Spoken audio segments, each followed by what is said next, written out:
Hi there, welcome to TLC Wales Fostering. Thank you for expressing an interest in fostering with us. What we thought we'd do is put a little video together so you can have a look at it in your own time and then contact us if you're interested in proceeding any further. So I will be looking at a screen because I've put a PowerPoint together, so bear with us as we kind of look back and forth. My name is Caroline Pichek and I'm the Deputy Head of Service with TLC. I've been with the agency coming up for 16 years now. Prior to that, I was a senior social work practitioner in the child disability team in Swansea, and my background has been in children with disabilities and in child protection. I'll hand you over to Emma. Hi, my name's Emma Jane Jeffrey. I'm a supervising social worker here at TLC Wales. I joined in 2018, and prior to that I was working in the local authority in the looked after children's team. I also have done some support work and some work in the child disability team and the family and friends team. And I've also got experience in youth work and working with children for a long time now, so got a wide range of experience. Okay, thanks Emma. So I thought I'd start by giving you some background about TLC. The agency was set up in 2002. It was set up by a guy known as Alan Rogers, and Alan was at the time working for another fostering agency, and they were having referrals for children with disabilities and they weren't able to place them. So it then gave Alan the idea of setting up TLC, which is an agency specialising in particular for children and young people with disabilities. So we are the only agency in Wales that is a specialist agency, and we fall under the umbrella of CareTech. So if you have a look at us on your website, you will see that we are part of the CareTech organisation. The children that are referred to TLC come with a range of disabilities. So people often say, oh, what type of child would I be required to look after? Well, it very much depends on what skills you have, what your experience is, and it's about the matching process. So the range of disabilities of the children that we place is some children on the autistic spectrum, some children will have sensory impairments, others will have mild learning difficulties. We also have a number of children with complex medical needs. So those children perhaps need specialist training to look after them. Some of the children may be 24/7 care. So it depends very much on what you're interested in providing as to the types of child that we would match you with. There are many reasons why children would need an alternative home. They may have experienced abuse in their parental home. This can be physical, sexual or emotional. They may have suffered from neglect. Their parents may have drug or alcohol issues which has impacted on their ability to care for their children. Parents may also have their own mental health problems. They may have learning difficulties which also impacts on their ability to care. Sometimes children have been witness to domestic violence and experience conflict within their own home. With the children that we place in our homes, they also have that level of disability, which can mean that parents need additional support to care for their children, especially if they have other children living in the home. They just need that bit of respite and a bit of support. So the types of homes that we provide for children could be on a respite basis. As Emma mentioned earlier, that's a kind of more of a supporting parents, and so the child may still be living at home and come into our agency for respite. Or it could be supporting other foster carers who are primary carers for a child and then providing respite within the agency to our foster carers. We have placements that could be long-term placements, so where a child may come into your care at whatever age. It could be at the age of 5 up until the age of 18.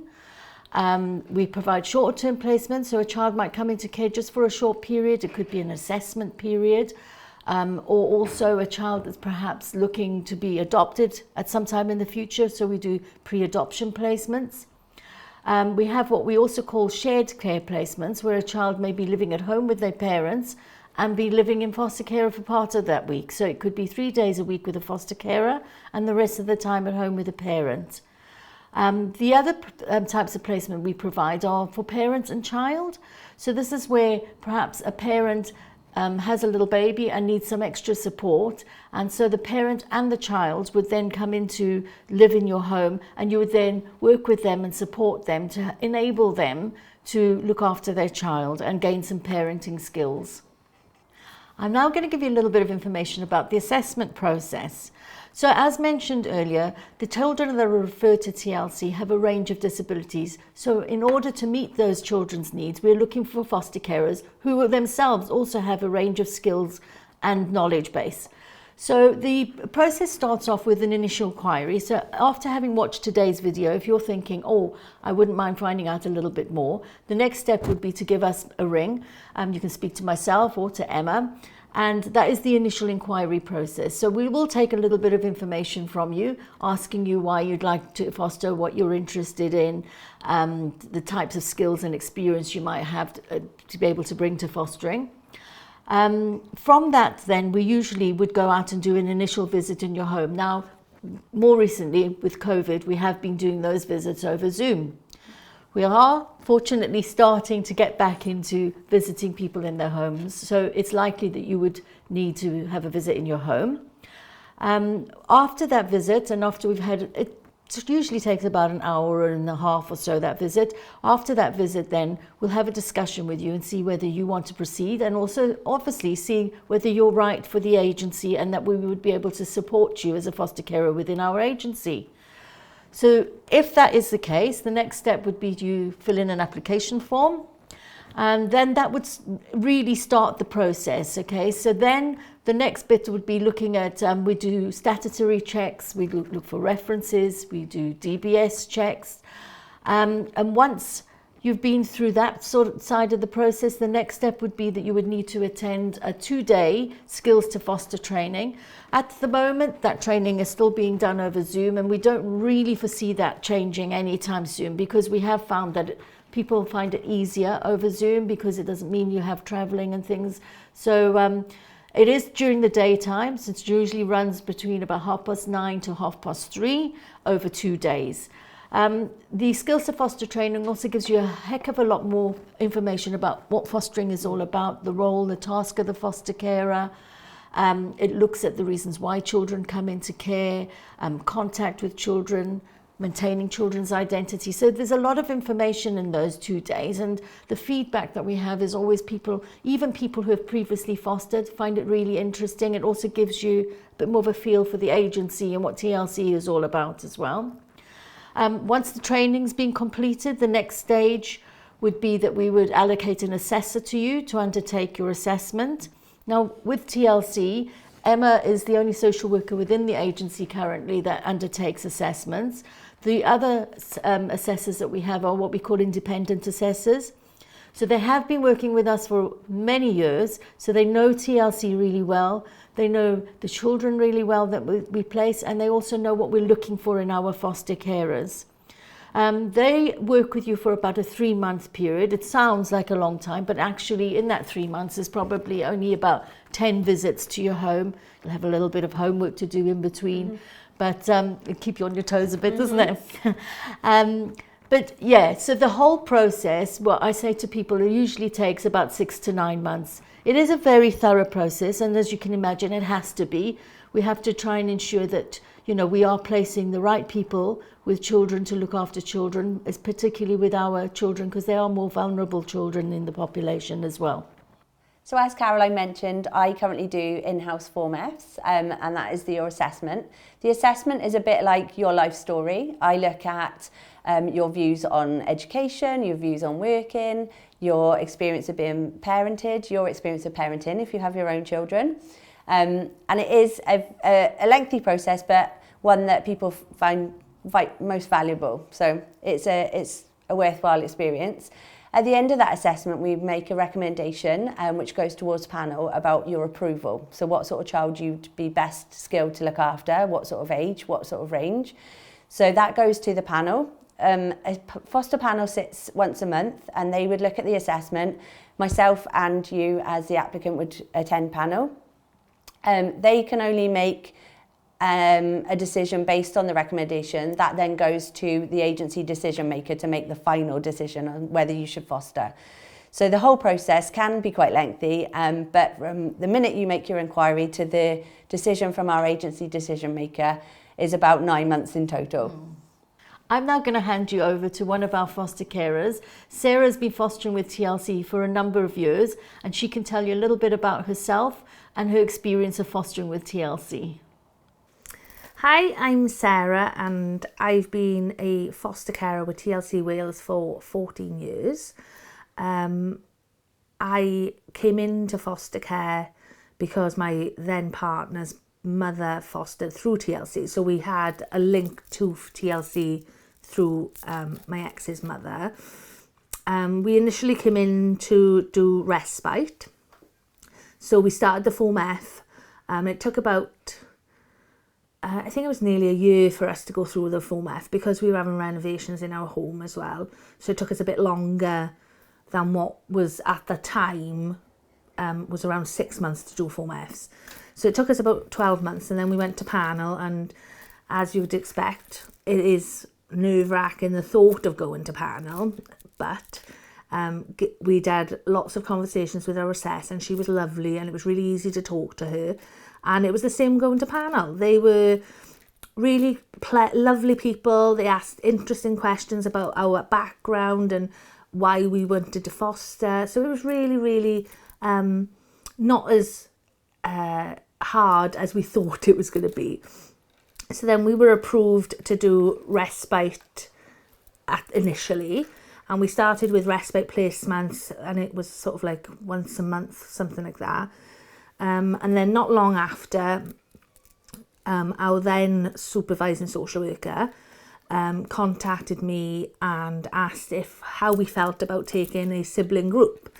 Now, at the time, I worked as a manager of a day nursery. My ex worked with adults with learning disabilities. So I sort of had quite a bit of experience working with lots of children and things like that. So we were sort of like, well, okay, sibling group, that sounds really interesting. We didn't have children of our own, and we had room. And Caroline sort of said, it's 4 children. Now, that's an exception. That you don't have sibling groups coming in of 4 siblings all at for one placement. The children were 7, 5, 3 and 1. So we were like, yeah, we're up for the challenge. Let's go into this. It was a 3-month assessment period. So we thought, right, Caroline was really supportive of the placement.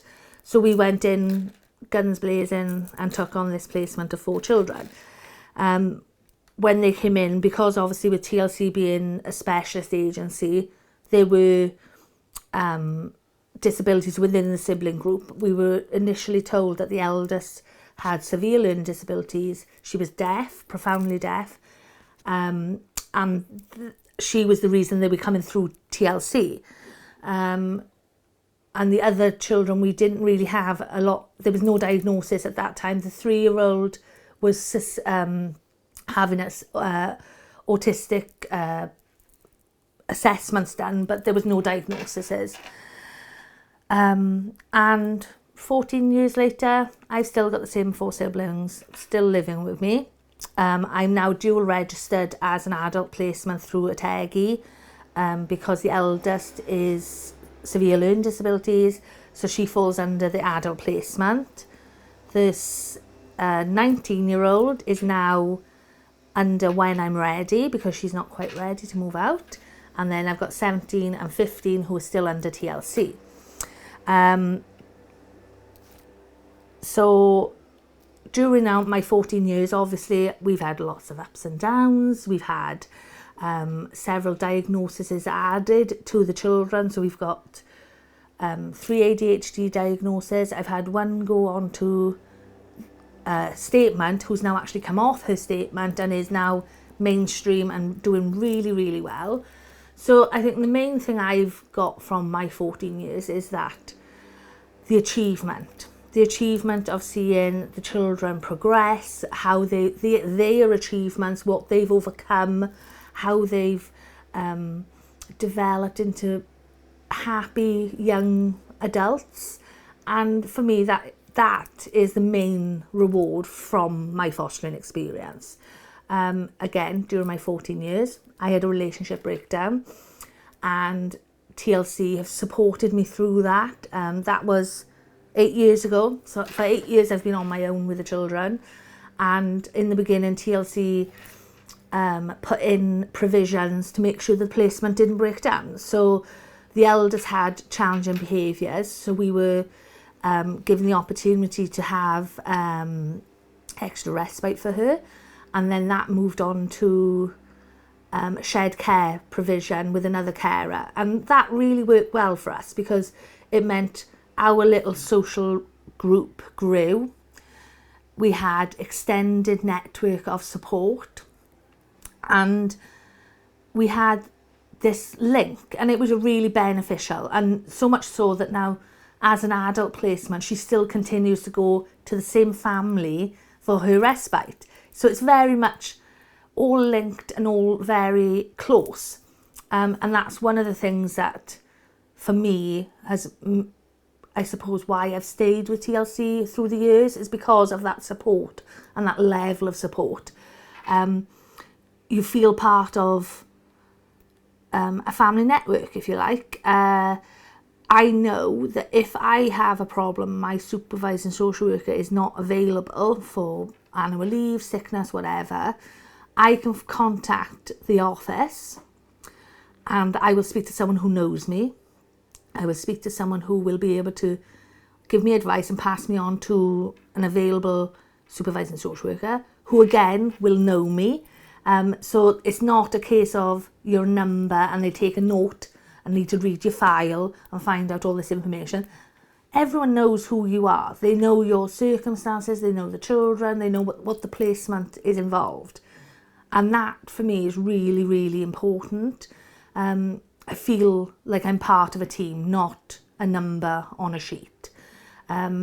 We have support groups where you get to meet all the other carers, and social events which the children get together. And in the beginning, I was an active part in going to these events. As the children have got older, as teenagers do, they haven't wanted to partake. But again, now we've come full circle where they want to join in.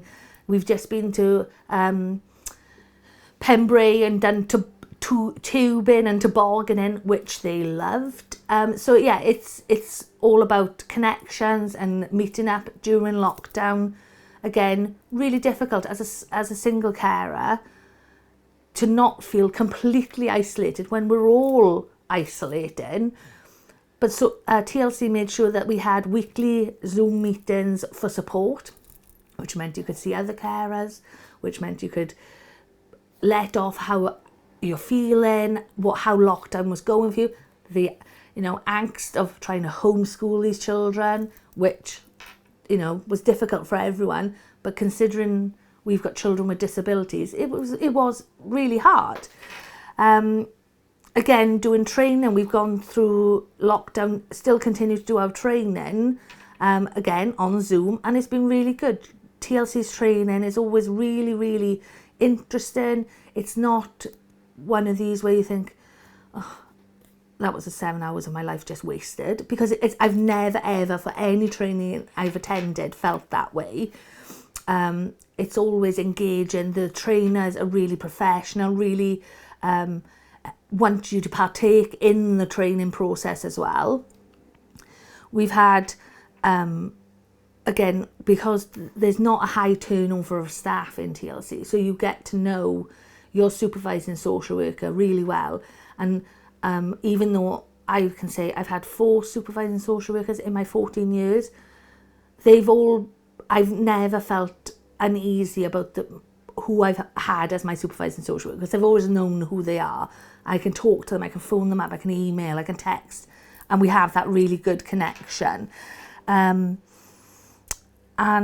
yeah, I've been really happy with TLC, and I hope to continue working with TLC as a foster carer. It's a 24/7 job. You have your breaks with respite, the children when they go to school and things like that. But you're constantly, your house is an open book. You have to have people coming in and going, social workers, having that professional relationship. And I've never had any issues in that department. like I said, the rewards for me have been seeing the children achieve and seeing them grow into these young adults who, when I look back at how they were when they first came in, it's just amazing. And it is a big pat on the back to think, well, I did that. I've changed that person's life, and I've made them have experiences and develop into these amazing young people. So yeah, that's my experience from TLC's point of view. I can't really say much more than that because I've been here 14 years and I still think that test says it all, really, doesn't it? So that's I think that's everything from me. So thank you. As Sarah's already mentioned, I'm also going to talk about our support strategy and what support we could offer you as an agency if you were to foster with us. You'd be allocated a supervising social worker. This means that we do regular supervision with you where we visit you in your home. It's an opportunity for you to say how things are going for you. It's an opportunity to look at what support you need, what additional respite you need, any advice or information. We're also able to attend meetings and support you in medical appointments. We also do a weekly check-in, so we'd also give you a ring every week just to see how you're doing. We've also, as a small staff team, the benefits are that we know each other's cases, so if your supervising social worker wasn't available for any reason, there'd always be someone on the end of the phone and someone that you could contact. We also have a comprehensive training programme. Given the children that we provide homes for, they do have those additional needs, so we can always tailor training that would be specific to the child.